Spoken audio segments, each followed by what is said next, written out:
Welcome to the Connect to Marriage podcast by Focus on the Family Singapore. While there are no perfect marriages, there is always room for us to grow to be the best spouse we can be.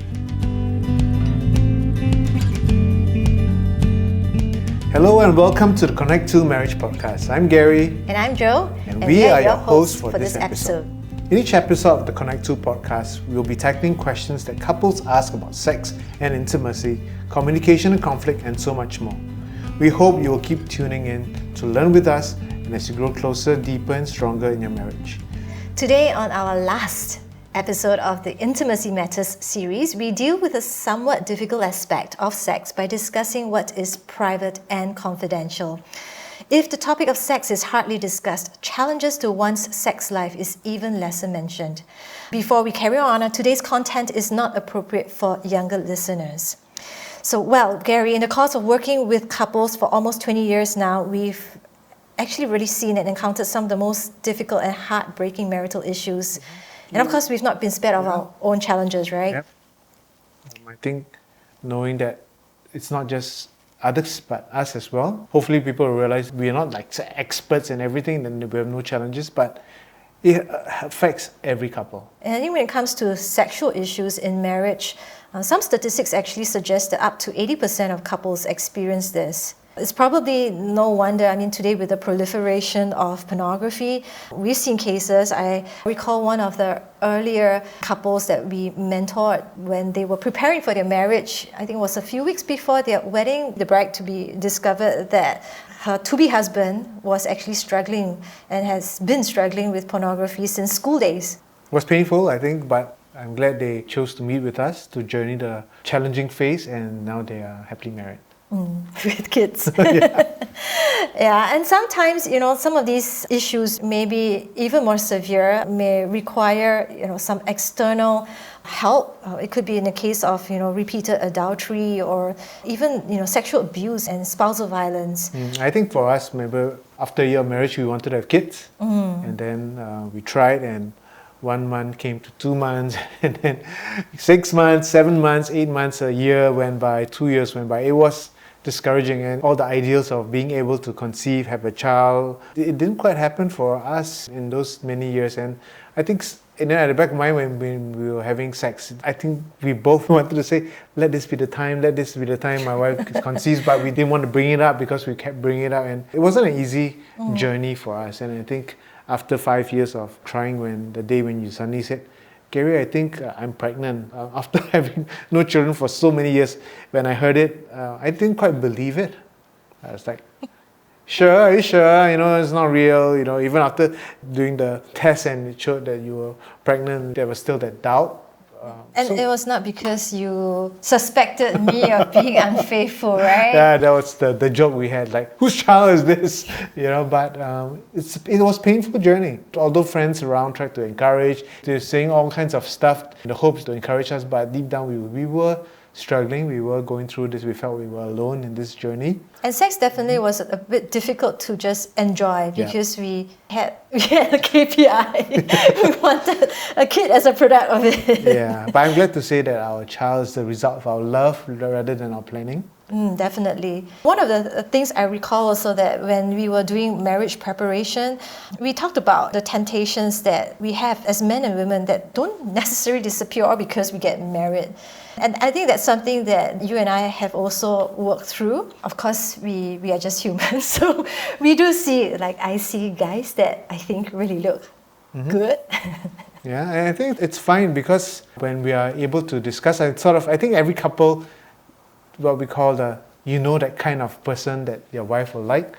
You sort of know the kind of guy that my wife will be more attracted to, the kind of woman that I'll be more attracted to, and just being open and being able to laugh about it, I think helps in breaking the ice also, rather than secretly harboring all those thoughts. To be open and discussing how we feel, what we think, is helpful in the relationship. And for sure, our own past or family backgrounds, I came into the marriage actually with not a very positive view of sex itself, much less sexual intimacy. I thought that sexual intimacy was actually, to put it bluntly, almost like a waste of time. And it was difficult for me to work through just the whole perception that sex is a beautiful thing, it's a good thing, it's not dirty, it's not bad or negative in any way, but it's beautiful. And after working through that, it wasn't as if all because I worked through those that or changed my mindset about sex that suddenly sex became very enjoyable between both of us. But I think we did actually have a period of time where we had to work through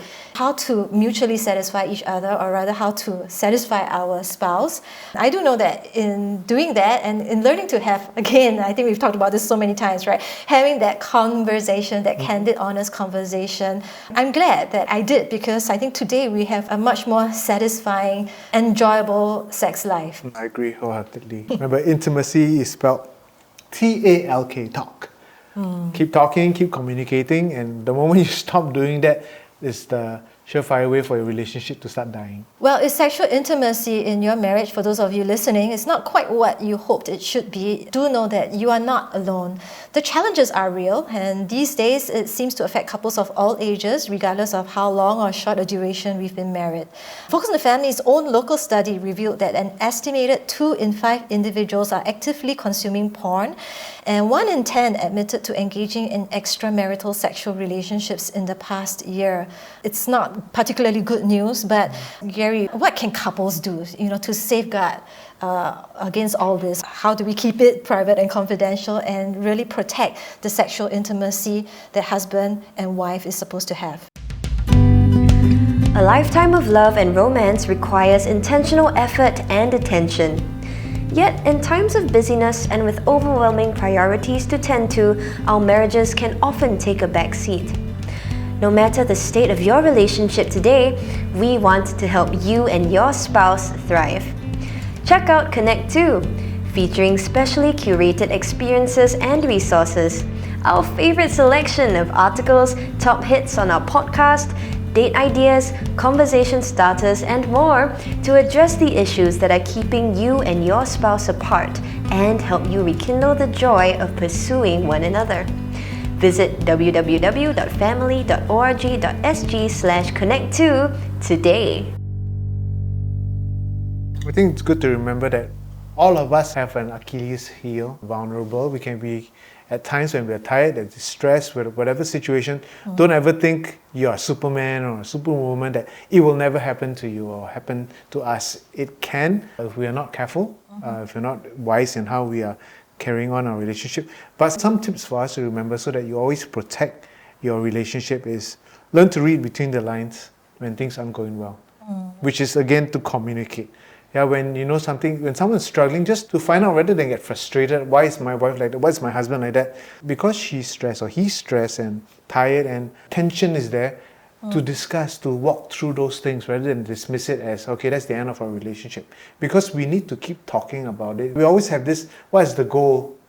If the goal is to have a great relationship, then we need to keep working hard at it and don't expect things just to automatically get there. It doesn't. Yeah, so learn to read between the lines. And sometimes it may not even be because it's a sexual issue per se. It could be that your spouse is going through a difficult time.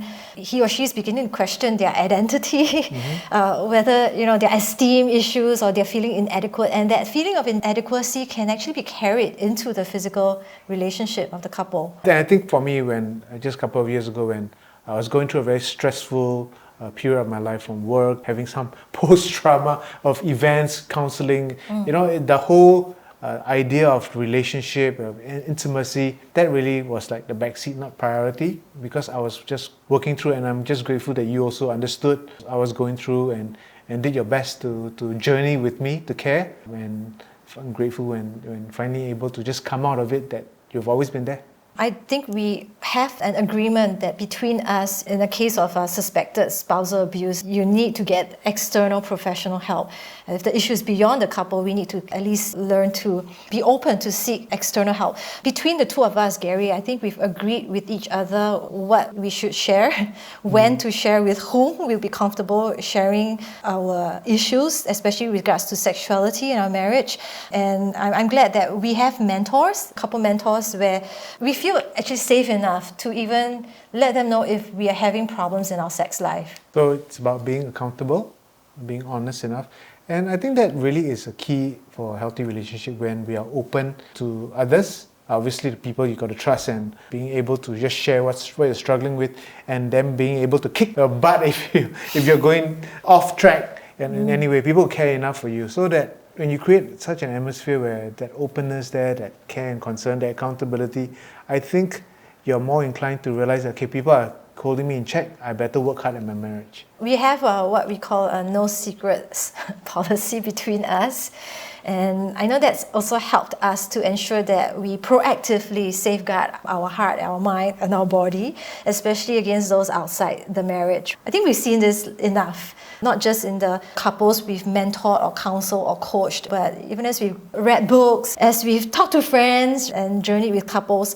It's just everyday boundaries and standards that we need to set for our relationship. That's right. You need to safeguard your relationship with your spouse. How? By the boundaries that you mentioned. How are you behaving with someone of the opposite sex? Could be a colleague, could be a friend. Do you have any boundaries at all? Should you be giving the person a ride every day? Should you be meeting the person for lunch every day? The person who's not your wife or your husband? Should you be doing all those things? And we've had to discuss what is really acceptable, what would be good. And I like the saying, when something is not right or wrong, do what is wise. So as wise in the relationship, is there anything wrong with having lunch with my colleague every day? Nothing, may not be anything wrong, but it may not be the wisest thing as well, because the emotions are going to be attached. And we say this, right? Frequency plus intensity equals intimacy. So if I'm having too much meals, the frequency is just too often, there is a high chance of some kind of intimacy developing with a person who's not my spouse. Of course, I know you recently asked on your Facebook, Gary, a husband or wife would be comfortable, having their spouse give a personal car ride too. We laugh, right? So I said, if your colleague who looks like Hyun Bin, the Korean actor, gives your wife a ride to the office every day, will you be okay, husbands? And some husbands replied, if he looks like Hyun Bin, I don't mind getting a ride also, Yeah, but the response would be different, right? If versus the elderly man from Squid Games, if that's the colleague giving your wife a ride, I think most husbands are, okay lah, go lah, help the uncle, you have a different response. Likewise, if your husband is giving a ride to a colleague who looks like Jennie from Blackpink, who's very sweet, would the wife have an issue with that? I think majority would have. Yes. Would have. You don't really think. I think all would have an issue with that. Versus if the colleague is like, if the colleague is like the lady from Yoon's Day, right? The old lady. The other lady might be a little different. So we need to discuss and share what's comfortable. But the moment you do it secretly, you are asking for trouble. And just so you ask, if your wife says no, then no. Rather than, yeah, you don't understand. There's nothing. Don't have to justify. The correct answer is what your spouse says. But I'm glad, because Gary, I shared with you, right, when I see some attractive, good-looking man with a great personality, such as the number one K celebrity on my list, you've been very understanding. Yeah, but I sort of know you well enough. And it doesn't even have to be celebrity. I know certain kinds of guys, certain looks appeals to you, and you have that giggly look on your face, and I just go, oh boy, that guy is good looking, and my wife is like going all giggly with that person around. But it's okay, because I think we're quite secure in our relationship, and we can both talk about it and share with one another. But part of that security or the assurance comes from the fact that we have a no secrets policy, that even when we feel in the least bit attracted to another person of the opposite sex, or we are potentially putting ourselves in what could be a compromising situation, even if not intentionally, we've said that we will at least let each other know. If my colleague really looks like Hyun Bin, and we are going to work every day alone in the same car, I will let you know. That's right. And if you have a problem, you can let me know. That's right. I think it's good for couples out there to understand that at the end of the day, when we talk about sexual issues, the majority of sexual issues actually stem from either our attitudes towards sex or actually our larger relationship not so much an issue of sexual technique or a lack of sexual prowess. And so if we are talking about our attitudes, our relationships towards our spouse, then working at our sex life, at sexual intimacy, it's really understanding each other's heart, understanding our spouse's needs, our spouse's preferences, our spouse's emotions, to connect emotionally and not just physically. It's a holistic approach that we need to come for a relationship, rather than just sex, rather than just one aspect. Think of the person as a whole. Everything about the person is important, and how we work towards fulfilling and satisfying each other holistically will be key for having a healthy relationship. Today's question is, I recently caught my husband viewing pornography. To his credit, my husband was sorry and shared that he struggled with porn since a teen. Nonetheless, it makes me sick and I don't know if he will quit. Where do we go from here? Ooh. All right, so your husband does need to get help and to take active action against his own pornography addiction, starting with maybe small steps such as installing monitoring software on all his devices, or ensuring his online access is conducted in a place where there's constant foot traffic, where he gets the accountability that he needs, because porn breeds in secrecy. So it's important that he gets accountability, and accountability actually may not come from you, or should not come from you actually. It should come from, if you have a marriage mentor, maybe the husband of the couple mentor. It could come from another, perhaps older, trusted man whom your husband is friends with and is comfortable and open sharing his problem with. Know that porn is highly destructive to the individual and to the relationship. Why? Because it's never enough. The husband may see something, or the wife may see something, and that the addiction becomes perversion and wanting to explore things that the spouse may actually not desire or want. And when, let's say, he who is addicted wants to try it out on his spouse and the wife doesn't want it, he equates like, oh, you don't care for me, you don't love me, you don't understand. Yeah, so we've seen this, we've worked with couples enough to know that those, especially the man who has been addicted to porn, usually doesn't end well in the relationship.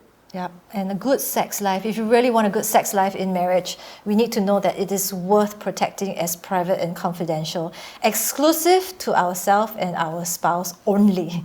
Yeah, and if sexual issues do crop up, we need to have provision to allow them to be addressed and fixed as appropriate. Well, I think one of the biggest things I've learned about sex in marriage is that as a wife, the best gift I can give my husband is to actually enjoy our sexual relationship rather than just be performing my marital duty.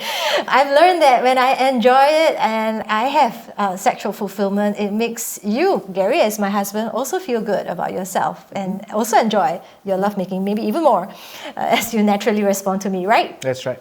If you're listening to this with your spouse, take an extra 5 minutes at the end of this episode to identify and agree together your go-to help. Remember, your accountability partner. And should you encounter a sexual issue in your marriage that needs external intervention, please seek help. Remember this, a good sexual relationship in marriage is life-giving, relationship building, personally affirming, and even spiritually energizing.